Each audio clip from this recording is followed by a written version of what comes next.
Davis, Flying Luminaries 54-34 loss to Hofstra. Coach, just opening statement on the game. It was brutal. We struggled to score. I think a game like this, there's a lot on the line, right? There's a lot of emotion on the line. It's the team that beat us in the tournament last year. So, I think we wanted it really bad. We wanted it really bad for the seniors. And I think that we were not able to kind of relax into the game plan. I think everyone was just trying too hard, right? And I know that sounds kind of crazy, but it is such a thing as trying too hard as opposed to just sticking what has brought us success.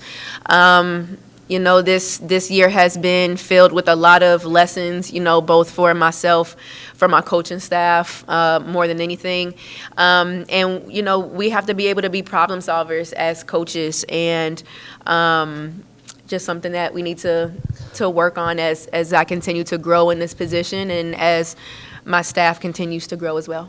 You mentioned kind of trying too hard, pressing. It was just a low-scoring first quarter. You're up 8-7. Was there a certain point in the game in your mind where it kind of switched from this is just a low-scoring battle to, okay, I think we're pressing a bit too much? Was there a moment you saw? Yeah, I think it was in the first quarter, honestly. I know we held them to 7 points, but I thought even then, we took some really quick shots, and we don't play well when we take quick shots. I implemented a rule because of that to make sure the ball goes from side to side, in the paint, out of the paint, just to help us get some movement because that's how we play best. And so I think from the beginning of the game, it kind of started that way, and it just kind of showed itself a lot more in the second quarter. You guys had 14 offensive rebounds, but just couldn't really generate the second chance points. I guess, is that kind of the main positive you can take away from this one? Is you guys did a pretty decent job on the glass offensively, at least? Yeah, yes, that's great. I think that we were rushing around the rim, and I'm looking to see blocks. What does this mean, that they had 0 blocks? Like Hofstra had 0 blocks. So we were switching how we shoot layups because we thought they were going to come and block our shots, right? And I kept telling my team, I'm like, guys, let them block it. Like, let them block it first, and then every single day in practice, we jump stop, shot fake, and then step through when we're playing against taller players and shot blockers. But at the end of the day, they blocked 0 shots. So, we just have to be confident in who we are and what we do, right? And not let other teams kind of dictate what we do. So the offensive rebounds should have given us more opportunities, but we couldn't really connect on those because we were just messing around with our shot, hoping that they wouldn't block it. Swint had 11 and 13 for them. Just the challenge she presented today for you guys.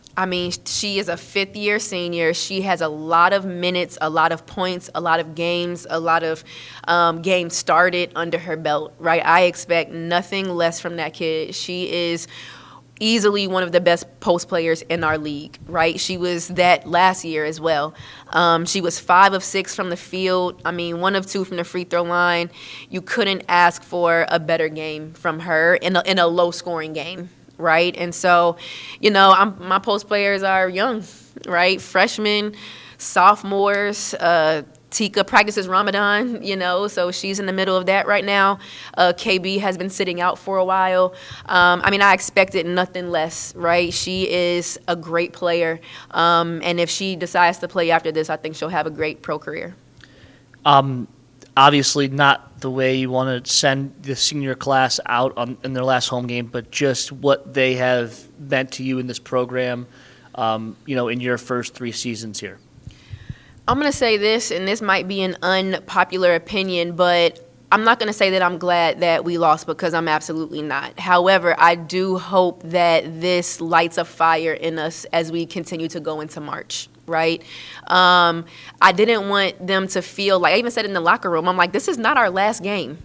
This is not it. This is just it for here. But we have games left to play. And so I hope today, because we couldn't figure out how to pull it out, I hope today just lights a fire inside of them to finish the season out strong, regardless of what our seeding is going into the tournament, being able to go in there and whatever your matchup is, taking it one day at a time. The past 2 years, the 7th seed has won. which to me means that anybody in the league can win it on any given day in any given year. And we just have to not allow this to spiral us the way that the loss to Drexel did. And if that happens, then we're going to be able to bounce back really well, even if it's not this weekend in the CAA tournament. As I go back to the seniors, I mean, they've meant a lot to this program. You know, Kayla and Beck specifically have been with me the entire 3 years. Alexa and Kayla Roth have been with me the entire 3 years I've been here. Anahi and Bella, they came in as transfers, but they just kind of implanted themselves into what we do and who we are. And so I'm so happy and lucky that I had the chance to coach these young women. They're going to go off to do some really amazing things. And they've definitely laid the foundation for what Tribe basketball needs to be moving forward. I asked you this last Sunday, I think. What's the top of your list to get done this week before you head to A&T? Rebounding, we have to work on rebounding. We have to be able to score when people are being physical. And I think that's something that Hofstra did today. That's the scouting report against us, is be physical with them, and it gets them out of their offense. And so our scout guys are going to have to be ready. Our players are going to have to be able to play through some physicality and some fouls this week from our scout guys. But first and foremost, the number one priority is getting rest. Those older players are fatigued. They're banged up. They're hurting. They're giving everything that they have, and they need to rest as we go into these last couple of games. Thanks. Thank you.